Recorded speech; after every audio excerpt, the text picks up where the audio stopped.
Doctor বেনজির আহমেদ পুলিশের সাবেক IGP ওনার বিরুদ্ধে একটা মামলা দায়ের করা হয়েছিল রিট পিটিশন। সালাউদ্দিন রিগান নামে একজন আইনজীবী দায়ের করেছেন। উনি ইনঅ্যাকশন এবং failure of the Dudak anti corruption commission এইটা চ্যালেঞ্জ করে মামলা দায়ের করেছিলেন। ওনারা একটা নোটিশও দিয়েছিলেন, আর পত্রিকা কালের কণ্ঠের যে রিপোর্ট হয়েছে সেই পত্রিকাগুলি ওনারা অ্যানেক্স করেছেন যে পত্রিকায় রিপোর্ট হওয়ার পরেও দুদক কেন অ্যাকশান নিতে পারে নাই, সেই জন্য এই রিট পিটিশনটা দায়ের করেছিলেন। আমরা ডক্টর বেনজির আহমেদ রেসপন্ডেন্ট নাম্বার 5 ওনার পক্ষে আমি এবং সিনিয়র অ্যাডভোকেট সাইদ আহমেদ রাজা সহ আমরা অনেকেই দাঁড়িয়েছিলাম। সেখানে আমাদের বক্তব্য ছিল যে যেহেতু অলরেডি গত 18/4/2024 তারিখে দুদক একটা কমিটি গঠন করেছে, ইনকোয়ারি কমিটি, পত্রপত্রিকা সহ সব জায়গায় এটা ওয়েল সার্কুলেটেড হয়েছে। সেই সাথে আজকে দুদকের যে আইনজীবী সিনিয়র অ্যাডভোকেট খোরশেদ আলম খান উনিও সেই দুদকের যে কমিটি ফর্ম হয়েছে সেটার রিপোর্টটা কোর্টের সামনে উপস্থিত করেছেন। সুতরাং রিটের যে মূল বিষয়বস্তু ইনঅ্যাকশন এবং failure of the anti corruption commission সেইটার আর অস্তিত্ব নাই। না থাকার কারণে আমরা আদালতকে প্রথম সাবমিশন ছিল যে এই মামলায় কোনো রুল ইস্যু করা সমীচীন হবে না। আরেকটা সাবমিশন ছিল যে ওনারা আসছেন আর্টিকেল 21-কে রিসোর্ট করে, কিন্তু আর্টিকেল 21-এর যে প্রভিশন রাখা হয়েছে কোনো নাগরিক সরকারি সম্পত্তি রক্ষার জন্য আদালতের কাছে আসতে পারবে বা যে কোনো কর্তৃপক্ষের কাছে যেতে পারবে, সেটা কিন্তু ফান্ডামেন্টাল প্রিন্সিপাল অফ স্টেট। কিন্তু একজন নাগরিককে তার মৌলিক অধিকার ন্যায় বিচার পাওয়ার এবং সংক্ষুব্ধ হলে পরে জুডিশিয়াল রিভিউর আন্ডারে হাইকোর্ট ডিভিশনে আসার যে অধিকার 100 এবং 2-তে দেওয়া হয়েছে, সেটা হলো তার মৌলিক অধিকার এবং যেটা গ্যারান্টেড।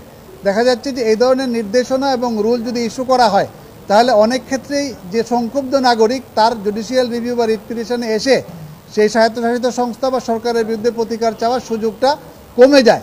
সুতরাং এটাকে আমরা বলেছি যে এই দৃষ্টিতে ওই মামলায় রুল ইস্যু করা সমীচীন হবে না।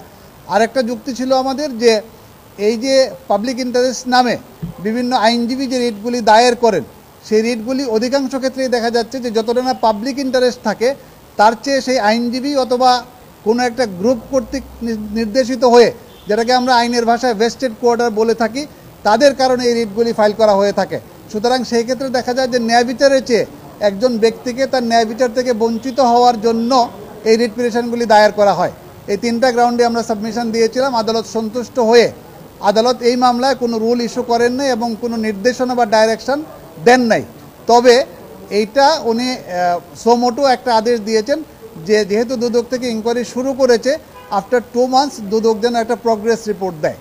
আচ্ছা, উনি আরেকটা সিস্টেম বলেছেন যে সরকারি কোনো কর্মকর্তা বা কর্মচারী যদি রিটায়ারমেন্টে যায়, সেখানে ইন্ডিয়াতে একটা আইন আছে, সেটা হচ্ছে অ্যাসেট ডিক্লারেশন ল, যে অ্যাসেট ডিক্লারেশনের আন্ডারে সেই কর্মকর্তা একটা রিপোর্ট দিবে যখন সে চাকরিতে জয়েন করে এবং যখন সে রিটায়ারমেন্টে যায় তখন তার সম্পদের হিসাব বিবরণী দিবে।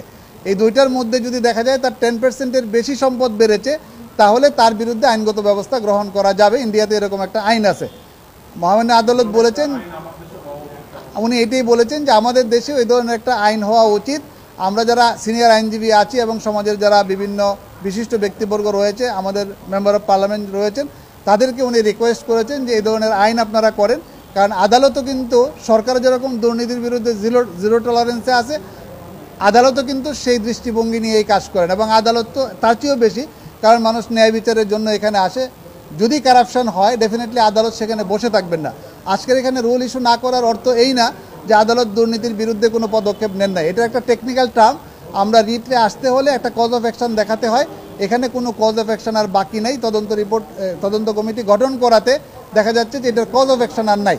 এই টেকনিক্যাল কারণেই রিটটা কিন্তু খারিজ হয়েছে, কোনো রুল ইস্যু করা হয়নি। কেন বিফলে যাবে? আমরা প্রথম যেটা হলো যে একটা ডাইরেকশন ওরা চেয়েছিল, রুল ইস্যু চেয়েছিল, রুলও হয় নাই, ডাইরেকশনও হয় নাই। একটা ডাইরেকশন আদালত দিয়েছে, progressive জানতে চেয়েছে।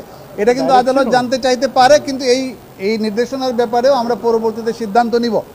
আমি আপনাদেরকে প্রথমে যে 3 নম্বর গ্রাউন্ড যেটা বলেছিলাম, যে একজন নাগরিক যখন কোনো স্বায়ত্তশাসিত সংস্থা, যেমন ধরেন অ্যান্টি কারাপশন কমিশন, একজন নাগরিকের বিরুদ্ধে, সে বেনজির আহমেদ, ওনার বিরুদ্ধে আইনগতভাবে প্রগ্রেস হচ্ছে কি হচ্ছে না, সেইটার রিট কিন্তু ওনার দায়ের করার ফান্ডামেন্টাল রাইটস গ্যারান্টেড আছে আর্টিকেল 102-তে 102-তে। তো সেইটা আদালত যদি এটা পেন্ডিং রাখেন, সেখানে কিন্তু আমাদেরও আসার সুযোগ আছে। অ্যান্টি কারাপশন কমিশন যদি এই ইনকোয়ারির নামে বেনজির আহমেদের বিরুদ্ধে কোনো বেআইনি পদক্ষেপ নেয় অথবা যে আইন ইন অ্যাকর্ডেন্স উইথ লোর বাইরে যায়, তাহলে কিন্তু ওনার সর্বক্ষণ রাইট রয়েছে উনি হাইকোর্ট ডিভিশনে জুডিশিয়াল রিভিউতে আসতে পারবেন, অ্যাজ ওয়েল এজ উনি এই আদেশের বিরুদ্ধেও কিন্তু আপিল বিভাগে যেতে পারবেন। আমরা এই ব্যাপারে পরবর্তীতে সিদ্ধান্ত নিব। বাট আজকে আমরা যে কারণে আসছিলাম যে রুল ইস্যু না হোক, কোনো নির্দেশনা জারি না হোক, সেটা আমরা সাকসেসফুল হয়েছে। আদালত